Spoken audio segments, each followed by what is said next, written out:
ನನ್ನ ಹೆಸರು ಟಿಪ್ಪು ಸುಲ್ತಾನ್, ತರಗತಿ 7th B.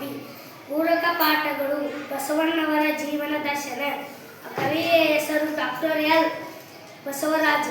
ಶರಣ ಪಂಥದಲ್ಲಿ ಪ್ರಮುಖ ಎಂದರೆ ಬಸವಣ್ಣವರು. ಅವರ ಜೀವನವೊಂದು ಅಮರ ಜ್ಯೋತಿ. ಅದರ ದಿವ್ಯ ಪ್ರಭೆಯಲ್ಲಿ ಹಲವಾರು ಶತಮಾನಗಳ ಕೋಟ್ಯಾಂತರ ವೃಕ್ಷಗಳು ಸಾಮಾನ್ಯಗಳು ಕಂಡವು.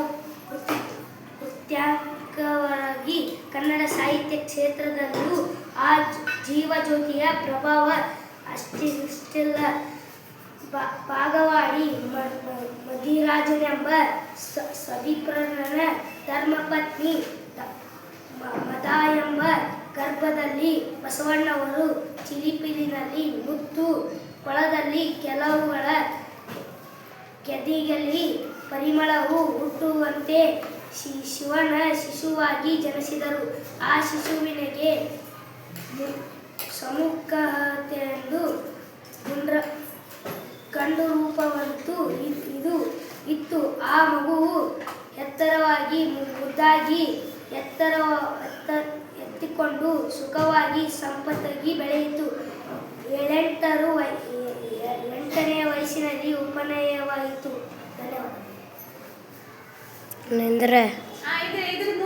ಉಪನಯನವಾದ 2 ವರ್ಷಗಳ ಬಸವಣ್ಣವರು ತಂದೆ ತಾಯಿಗಳಿಬ್ಬರು ಸತ್ತು ಹೋದರು. ದಂಪತಿಯಾದ ಬಸವಣ್ಣವರು 6 ವರ್ಷ ಕಾಲ ತಮ್ಮ ಮುತ್ತಜ್ಜಿ ರಕ್ಷಣೆಯಲ್ಲಿದ್ದರು.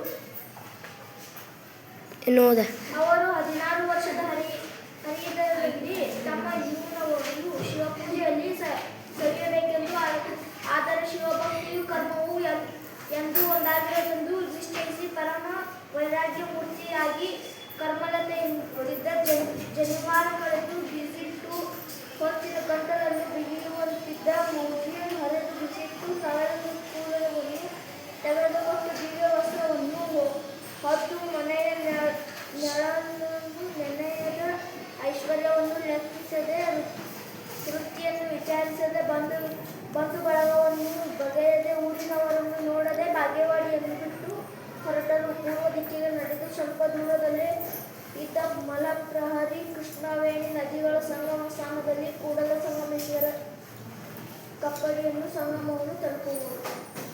ಬಸವಣ್ಣನವರ ವಚನಗಳಲ್ಲಿ ನಾಗರಿಕತೆ ಮತ್ತು ಆತ್ಮೀಯತೆ ಪ್ರಶಂಸನೆಯನ್ನು ಪ್ರಶಸ್ತಿದ ಆಗಿದೆ. ಈ ಅನಗ್ರ ಗುಣಗಳನ್ನು ಶತಾಶವು ಸಿದ್ದರಾಮ, ಅಕ್ಕ ಮಹಾದೇವಿ ಮುಂತಾದ ಕೆಲವು ವಚನಗಳಿರುವುದರಿಂದ ಅವು ಉತ್ತಮ ಭಾವಗೀತೆಗಳೆನಿಸಿಕೊಂಡಿವೆ. ಅಂಬಿಗರ ಚೌಡಯ್ಯ ವಚನಗಳಲ್ಲಿ ವಿಡಂಬನೆ ಇರಬಹುದು. ನಗೆಯ ಮಾರಿದಯ್ಯನ ವಚನಗಳಲ್ಲಿ ಹೊಗೆಯಾಗುವ ನಗೆ ಇರಬಹುದು. ಪ್ರಭು ದೇವರ ವಚನಗಳಲ್ಲಿ ದರ್ಶನ ವಿಶ್ವಾಸತೆ ಇರಬಹುದು. ಚೆನ್ನ ಬಸವಣ್ಣನವರು ವಚನಗಳಲ್ಲಿ ವಿಚಾರಧಾರೆ ಇರಬಹುದು. ಅಕ್ಕನ ವಚನಗಳಲ್ಲಿ ಬಲೂರ ಭಾಗ ಇರಬಹುದು. ನಿಖ ವಚನಗಾರರಲ್ಲಿ ಅವರವರ ಅನುಭವವನ್ನು ಗುಣ ಭಾವವ್ಯಕ್ತಿ ಇರಬಹುದು. ಆದರೆ ಬಸವಣ್ಣನವರೊಬ್ಬರು ವಚನಗಳೇ ಈ ಎಲ್ಲವೂ. ಇದು ಮೇಲೆ ಭಕ್ತಿ ರಸ್ತೆಗೆ ಪೋಷಕವಾಗಿ ಶಕ್ತಿದಾಯವಾಗಿ ಮಿಗಿಲ ರಸಗಳ ಪ್ರಿಯ